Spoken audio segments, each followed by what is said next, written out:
Morning, folks.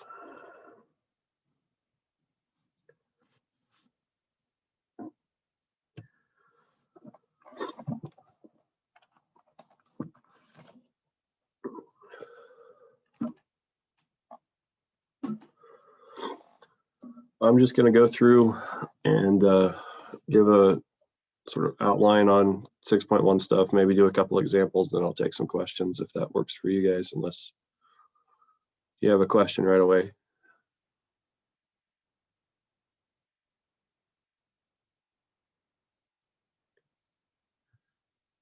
Okay.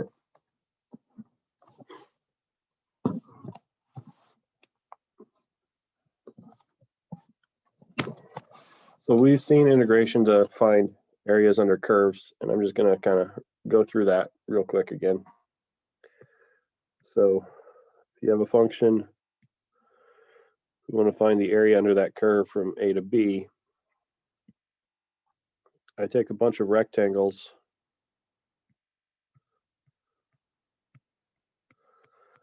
right? And I add up the area of each of the rectangles, and then the limit as those rectangles get closer and closer together is going to be the total area under the curve, exactly because the approximation becomes better and better, and as I go off to infinity, it becomes perfect.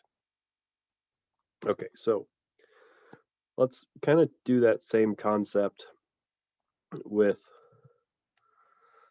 a three-dimensional shape.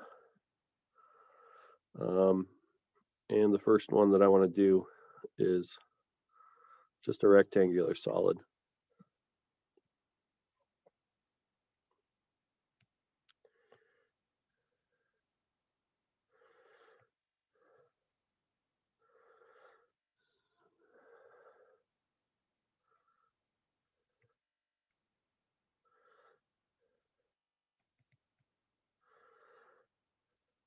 Okay, so if I've got this box here, the idea is, let me draw more dotted lines.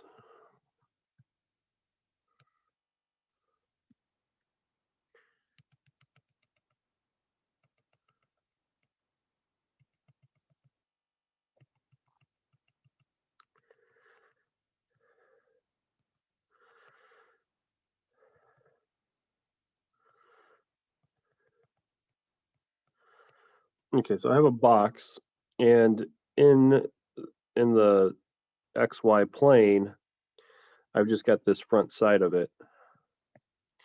And I can still draw kind of representative rectangles on that front side. And each of these representative rectangles corresponds to a representative cross-section area and then a little bit of width to it. Okay, so if I can figure out what this point is, which is going to be at x comma f of x of some sort, this is going to be at x comma 0. This is going to be like a distance. If I want this to be, I don't know, a square-sided, then this is going to be at x comma f of x in some sense as well, where this distance is, I've got my xy plane this way, and I've kind of got an xy plane this way. I could call this the z plane. You could put a 0 in there and have a third coordinate. But you need the geometry on like how are you going to find this little piece of the volume, and then we're going to take each of these pieces of volume for each of the different positions in the figure and add them all together. And so let's put in some actual numbers here. Let's say I wanted to find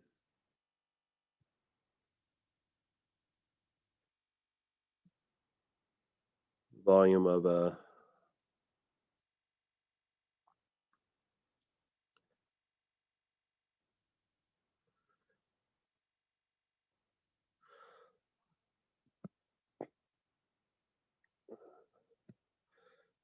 let's say this is 2 by 3 by 1.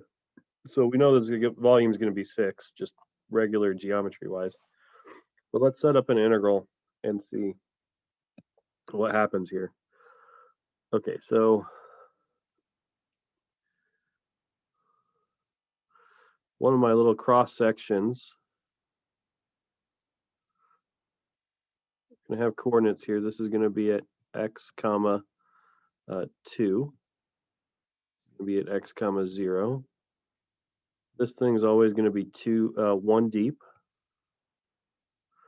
and always going to be 3 high, right? And so what I'm going to do is I'm going to set up this integral from 0, because I'm going to start here with these representative cross sections, and here. It's going to start at 0, it's going to end at 3. And the area of each of these cross sections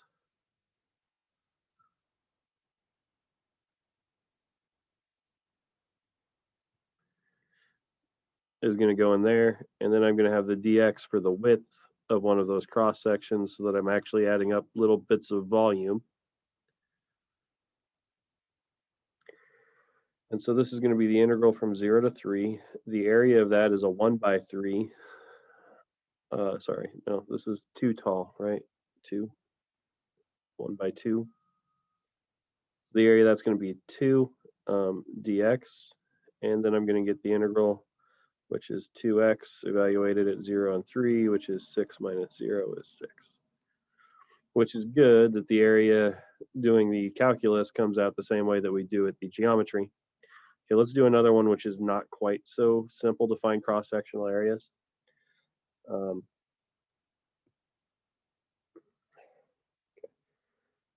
let me actually just draw the figure. We're going to have a figure here. It's going to be a square-based pyramid.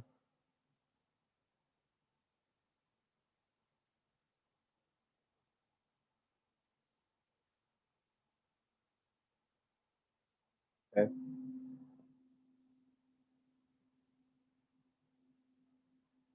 Let's say it has a side of 100 on the bottom, and say the height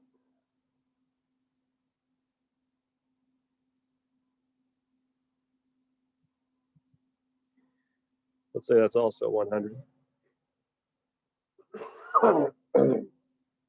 Okay, so I have to somehow put this into a coordinate system, and I have to figure out which cross sections I want to take and look at.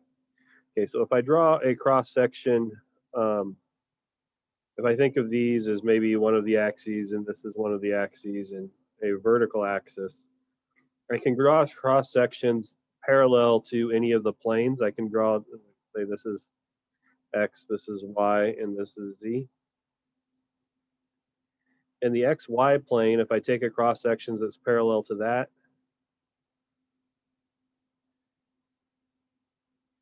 I get a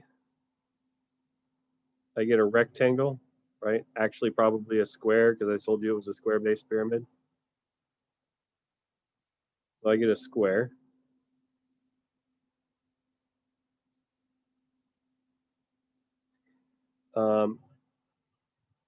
If I do stuff in the, let's say, the XZ plane, so the XZ plane, I'm going to cut things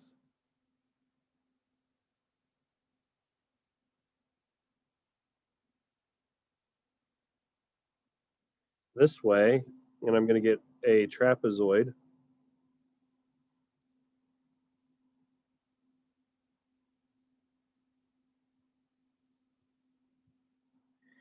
Which is a little bit harder to work with. And then similarly, if I cut things in the YZ plane, I also get a trapezoid.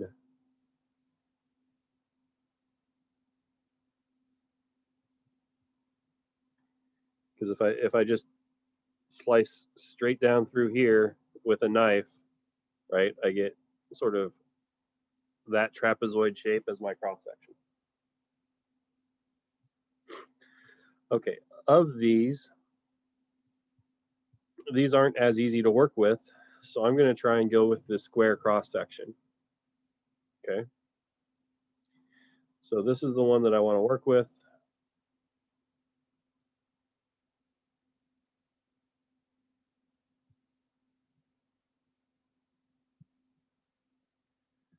And so we're going to have to set this up so that I have an idea about what those square cross sections are going to look like. So I'm going to put this pyramid in the plane with its point at the origin and base over here. And I'm just looking at this straight from the side, right? I'm putting it into 2D. In some sense, it goes back this way, and there's a pyramid shape here. But I just want to see straight from the side. Okay. And then my cross sections are going to be squares that look like this. And so what I want to do is I want to make sure that I've got kind of all of the points labeled. So my point of the pyramid is going to be at 0, 0. I know that its height is 100, so this is going to be at 100, 0. Because the total side length is 100, half of it's going to be on the top and half of it's going to be on the bottom. So this is going to be at 150. This one's going to be at 100 and minus 50. Okay.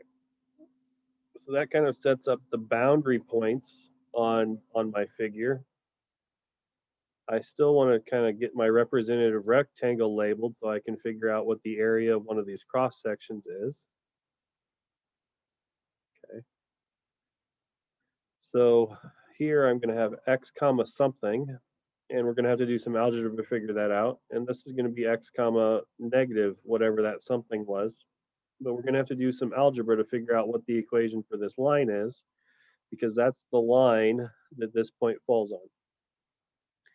So that line, it goes through the point 0, 0, and it goes through the point 150. So that looks like it's going to be y equals 1/2 x, right? My slope's 1/2, it goes through the origin, so my line's going to be y equals 1/2 x. So this is going to be 1/2 x. This is going to be minus 1/2 x. Okay. That's good. So how am I going to find the area of this square now? So let me pull that square out and draw it over here flat so we don't have to worry about perspective. Okay, this point is at x comma 1/2 x. This point's at x comma minus 1/2 x. So this side length is the difference in the y values. This minus this is just x. We know that this is a square, so this is also x. And then my area is x squared. Okay, that's everything we need to know to set up this equation now. So to find the volume of this pyramid, I'm going to integrate from 0 to 100. That's along here, right? I have these cross sections starting at a cross section at the origin and ending with a cross section at the base of the pyramid. And the area of each of those cross sections is x squared. The width of them is dx. So that's the volume of one of these cross-sectional pieces. So that's going to be x cubed over 3, evaluated at 0 and 100. So that's going to be 1,000,000 thirds cubic units for the volume there. Okay, where do we have questions on this stuff?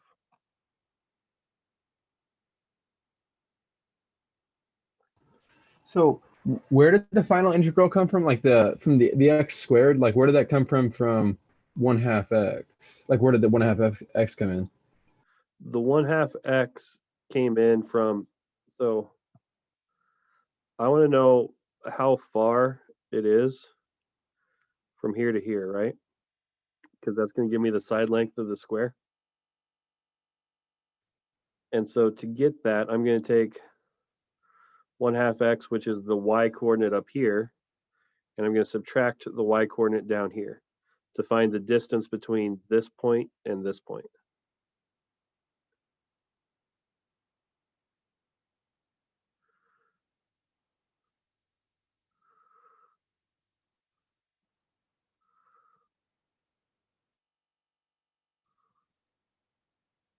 So if you take the difference in the y coordinates, you get how far apart those 2 points are in the y direction. And that's going to be what this length is on the square. Does that help? It's like, where does that show up, like in the integral on the bottom? Within the x squared, right? I use this x that I got for the distance of the side length of the square to calculate the area of this square here.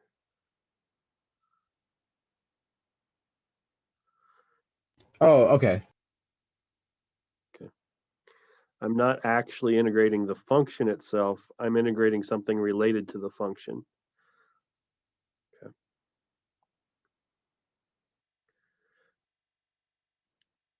Okay, let's see some more examples maybe.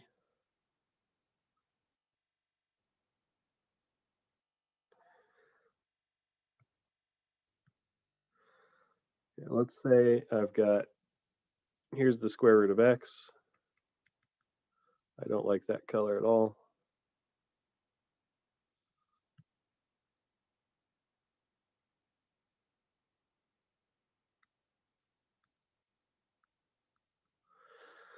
Okay. And then what I want is I want a figure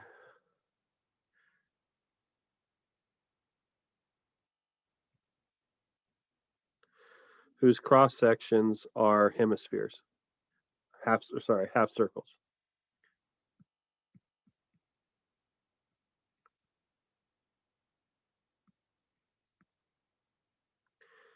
Okay. So I want to set up an integral, and we're going to find the volume of this thing if we stop at 1.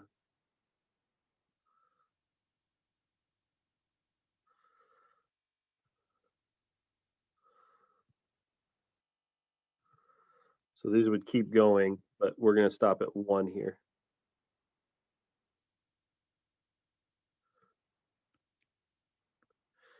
Okay, so I want to find the volume of that weird shape. I don't even know what I would call that shape.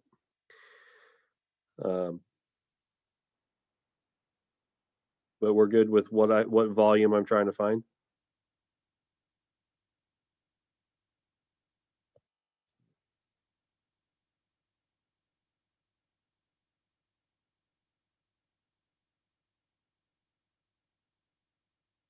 The volume of that blue figure. Okay. So what part of this do I need to label and get representative shapes for? Well, let's take this bit that I've already got drawn in the middle, and we're going to turn it into a representative cross section. It's got a little bit of width to it, and what I really need to know is I want to know the radius here because this is a half circle, so the radius needs to be known so that I can find out what the area of that little cross section is, multiply it by dx, and integrate so that I can add up all those cross-sectional volumes. Okay. So I'm going to label the point up here and the point down here because that's going to help me figure out the distance from the top y value to the bottom y value. And so because I know that x, the square root of x is y, if this is at x comma something, this point's on that curve, so this is x comma the square root of x. This is at x comma 0. So my radius is going to be the square root of x minus 0, the change in the y values.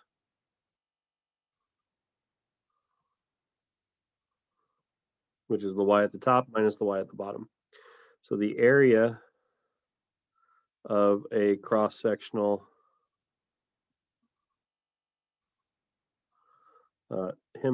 half circle at x is pi times r squared, which is pi times x. Good with that?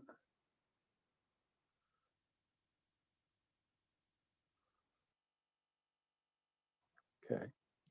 So if I want the volume, I'm going to integrate from 0 until 1, because I get one of these little cross sections for every x value between 0 and between 1. So this is going to go from x equals 0 up to x equals 1. The volume of one of those cross sections is pi times x times dx. This is the area of the cross section times the width of the cross section to give you the volume of the cross section. I make that integral. I get pi x squared over 2, evaluated at 0 and 1, is pi over 2.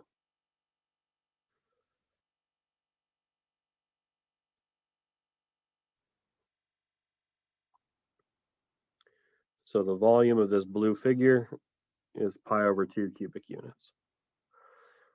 Where do we have questions on that one?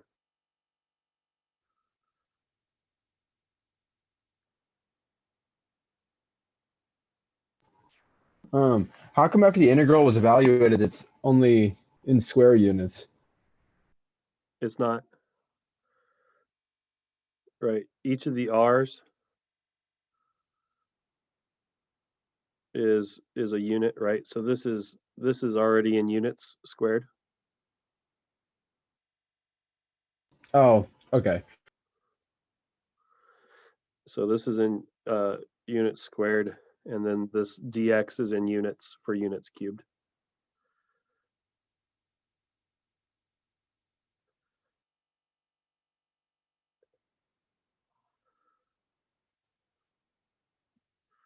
Yeah. Other questions on this one?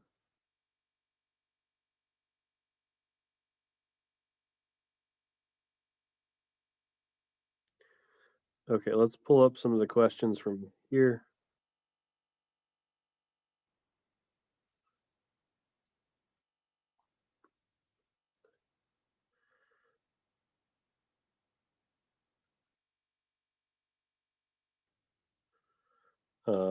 That's just some geometry.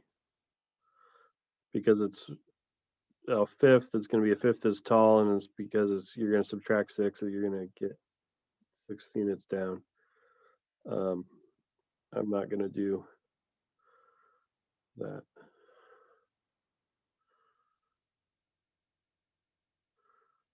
More just basic graphing stuff. Okay.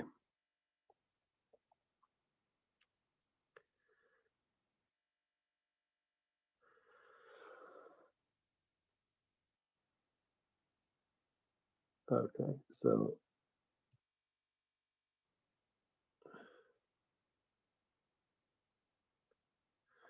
this says a solid between the planes lies between planes perpendicular to the x-axis at x equals -6 and x equals 6. Okay.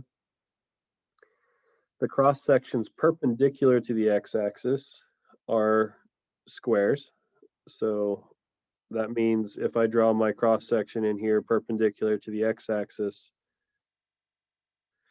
that's going to go straight through the middle of the square, and it's going to be sort of perpendicular in the sense that the x-axis here makes 90-degree angles with the square. Right.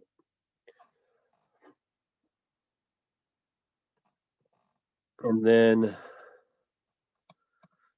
the bases run, so the top of the square and the bottom of the square run between the semicircles of radius 6. So there's the top semicircle, there's the bottom semicircle. So what I'm going to have is I'm going to have squares in here. That's the one that's at 0. In here somewhere, I've got a square that runs this way. Say that's at x. And it's going to be kind of this weird shaped figure where you got squares. It's kind of a square-sided sphere in some weird sense. I don't even know what that would look like. Hard to picture. But I can find his volume even if I don't know what it looks like, because I can just draw in the representative rectangles and then integrate. Okay, so let's take out this square and draw in a better representative square.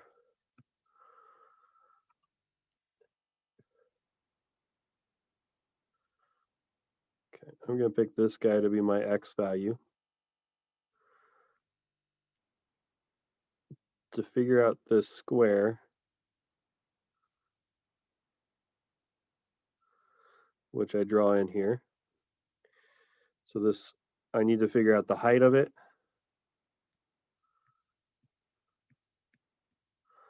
And then this will also be h, right? Okay.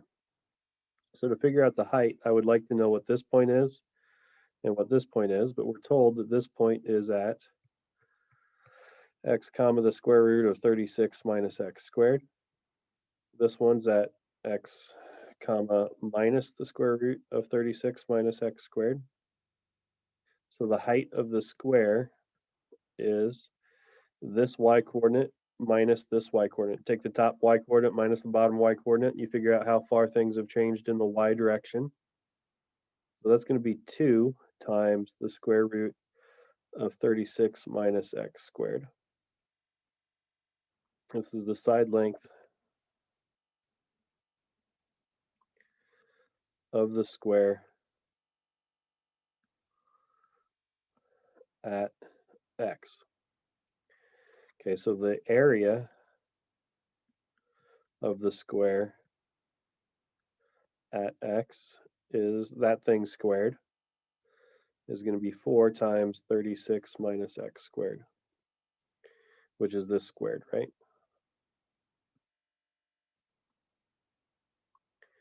Okay, so the volume of the figure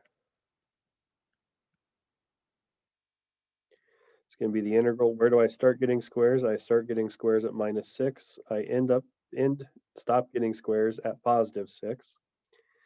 The volume of one of those cross sections is its area, 4 times 36 minus x squared, times its width, which is dx. And then if I integrate this, I should have the volume of that figure. So the volume of that figure is going to be 4 times 36x minus x cubed over 3, evaluated at -6 and 6. That's 4 times 216 minus 72 minus 4 times negative 216 plus 72. So that's 8 times 144, which is 150 times 8 is 1200. 1200 minus 6 times 8 is 48, 11, 52.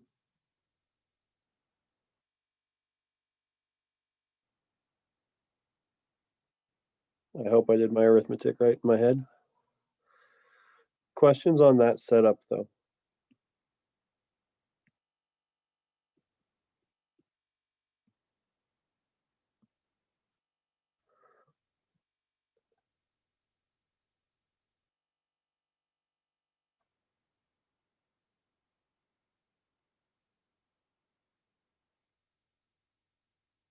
Okay. So we're going to draw the picture that's representing what volume we want to find. We're going to draw in the cross sections, and we're going to do some geometry with the cross sections before we set up our integral.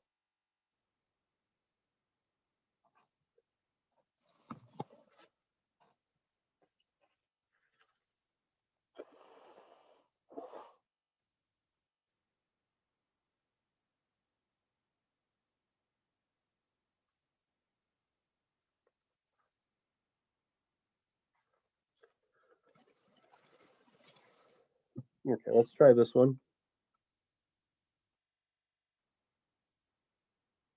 The base of a solid is the region bounded by the graphs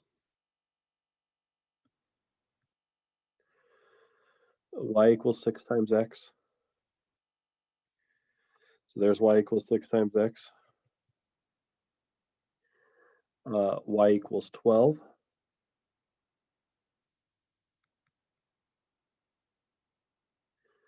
So that's a horizontal line. And x equals 0, which is just the y-axis. So the base is this triangle here. So if I think about that laying flat, my figure is going to come up out of the screen, right? And the cross sections are perpendicular to the x-axis. So if they're perpendicular to the x-axis, they're going to be rectangles that come out up this way, right? So that's coming up out of the screen in the sense that it's a rectangle that kind of looks like that with its center perpendicular. It's parallel to this little square down here, right? So there's this rectangle. So I'm gonna draw this with perspective a little bit, kind of lay things flat. So there's my x-axis, there's my y-axis, there's my line, there's a line, and then there's the x-axis. And these things are rectangles that come out this way, right? Does that make sense?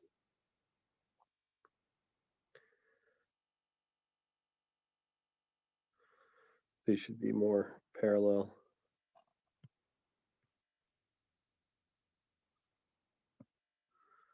This line and this line should be parallel. Okay. So there's my rectangles. That's kind of a representative rectangle. What I want to do is I want to figure out that the rectangles, they all have a height of 12 in one case. So that side's 12. To find the area of that rectangle, what I would need to know is that point and that point, which on this figure is this point and this point. This point's at x comma 12. This point's at x comma 6x. So this length here, this is equal to 12 minus 6x. Are we good with that?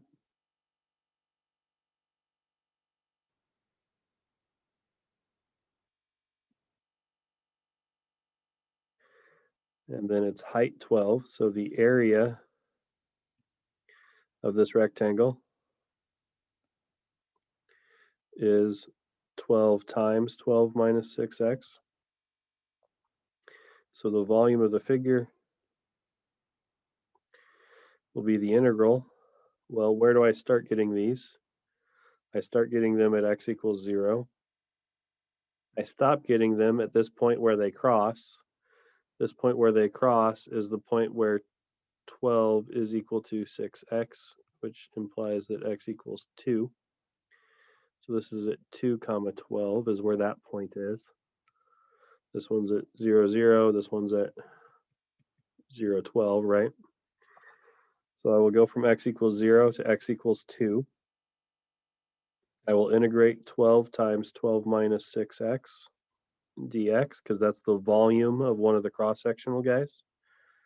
And that should give me the volume of the figure. Okay, so this is going to be 12x minus 3x squared, evaluated at 0 and 2. You put a 0 in there, you get 0. You put a 2 in there, you get 12 times 24 minus 12, which is 12 times 12, or 144. So for A, we get a volume of 144.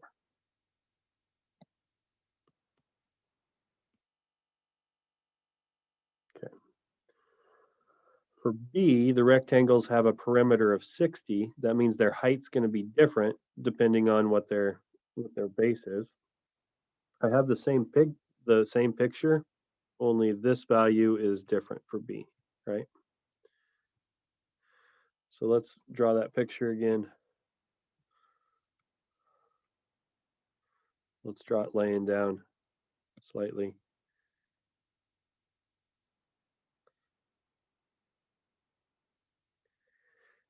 I want that to be a straight line, straighter.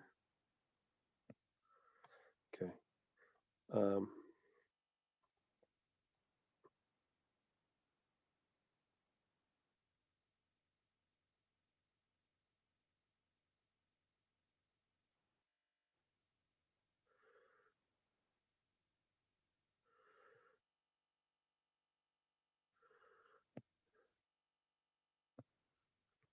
Okay, so there's my representative rectangle. I still have these same points. This is x comma 12. This is x comma 6x.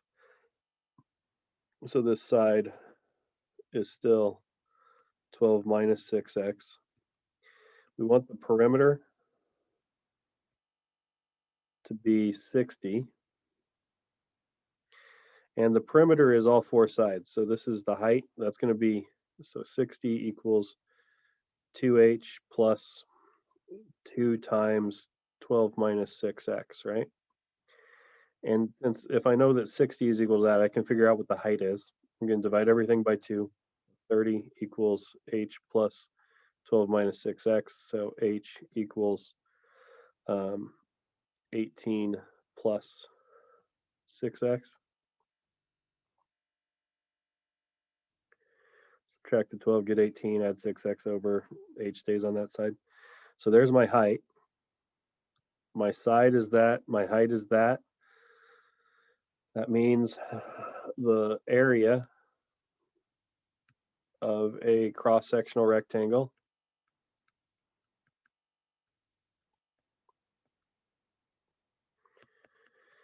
is 18 plus 6x times 12 minus 6x. So the volume is going to be the integral 0 up to 2 again, because this, remember, is still at 212. So I'm going to get from x values of 0 up to x values of 2, I'm going to get different rectangles. And then I have the 18 plus 6x and the 12 minus 6x dx is the volume of one of those cross-sectional pieces. We'll integrate and add those up. So I'm going to have to expand this. 18 times 12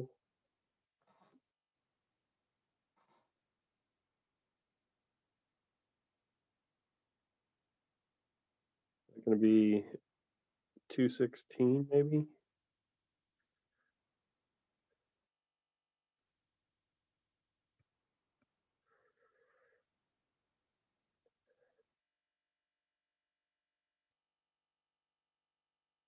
Yeah, okay.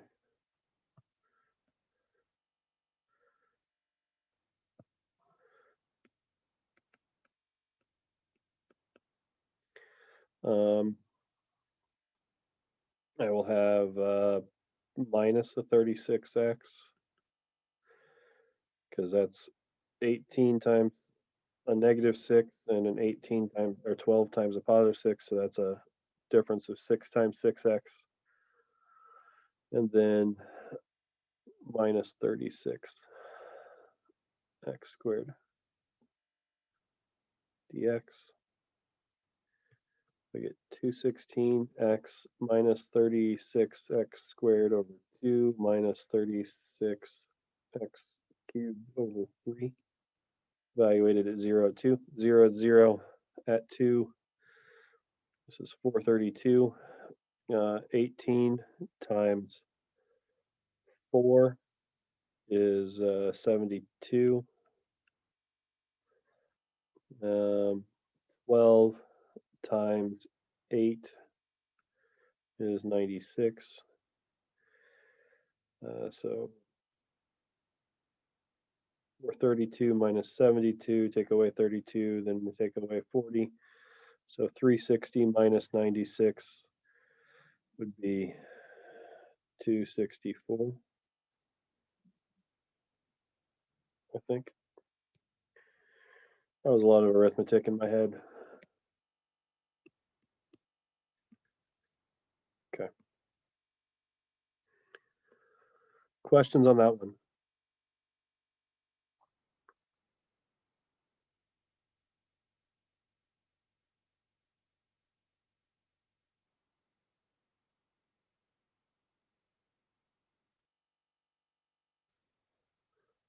What parts do we think we might struggle with when we're doing these on our own?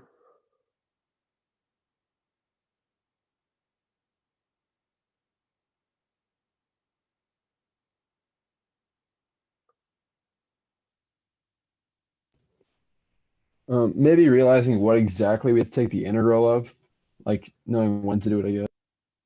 Sure. Yeah. You're always going to be looking for those cross-sectional areas, and that's what goes inside the integral. The integrand is what you're adding up, and you're cutting this into a whole bunch of pieces and adding up those volumes of the little pieces. Um, I've been seeing on Facebook like advertisements for like post-it notes where you pull off of a post-it note, and after you go through 1,000 post-it note, you get like Hogwarts or something like that, some three-dimensional figure. And that's kind of what this is. You're looking at each of those post-it notes, you're adding up the volume of one of those post-it notes, and then you're adding up the volume of each one of them to find the volume of the entire figure, if that kind of makes any sense. Yep. Yeah, it does. Okay. And so each of these little cross sections depends on where it is on the x-axis, right? Like this one is going to be a different volume than the one that's over here, right? That this rectangle is definitely smaller than this rectangle, and it depends on x, right? Well, for an x that's closer to 2, this is going to be a smaller area than the x that's closer to 0. That's how that kind of works. Okay, let's try and do this pyramid one again. So we've got a square base of area 4, which means the base is a 2 by 2, right? And it's got a height of 6. So I'm not going to put this into um,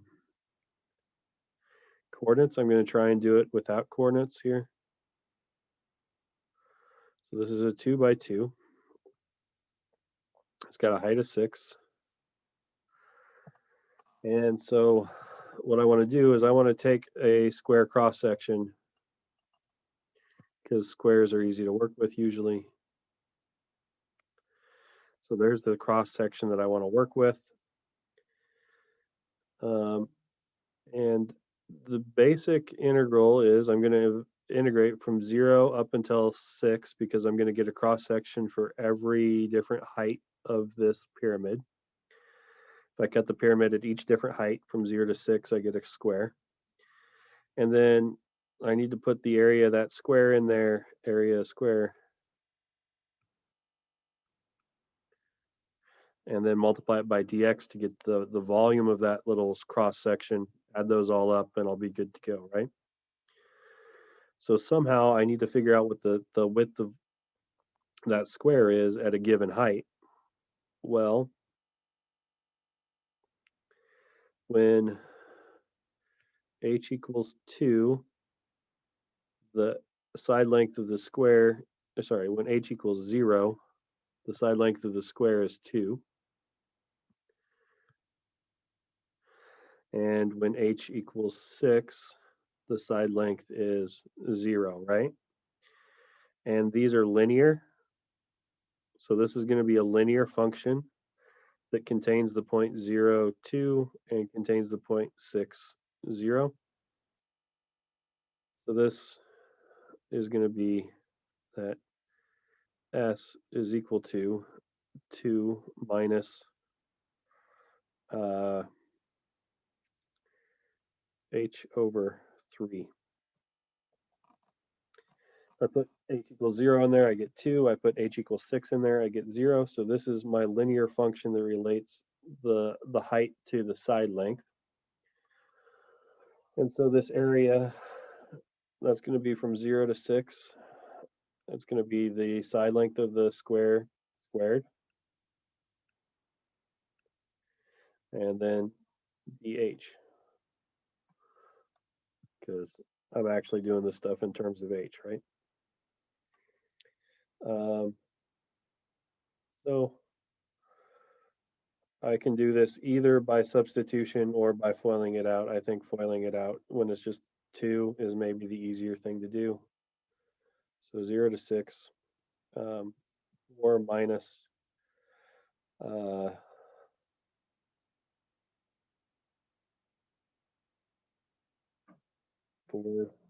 thirds h plus h squared over 9 dh. If I FOIL that out, 2/3 and 2/3 for each of the cross terms. So I get 4h minus 2h squared over 3 plus h cubed over 27, evaluated at 0 and 6. So it's going to be 24 minus 36 over 3 is 12, so minus 24, plus 216 over 27,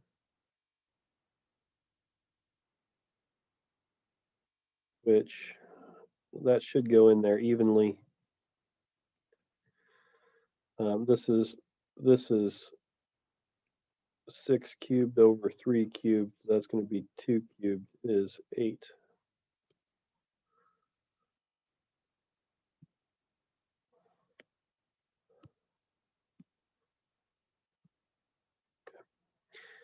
If you remember your volume for a pyramid formula, it's easier, right? 1/3 area of the base times the height. So that's going to be 1/3 times 4 in this case times 6, which is 1/3 of 24 is 8. So our geometry from elementary school also works, but make sure you can do the calculus too. Okay. Any last questions before I let you go today? 2 minutes isn't really enough to do another one of these.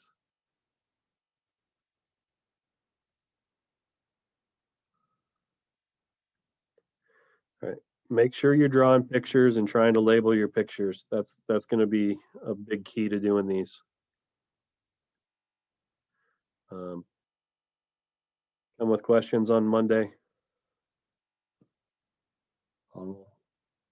I'll see you guys then.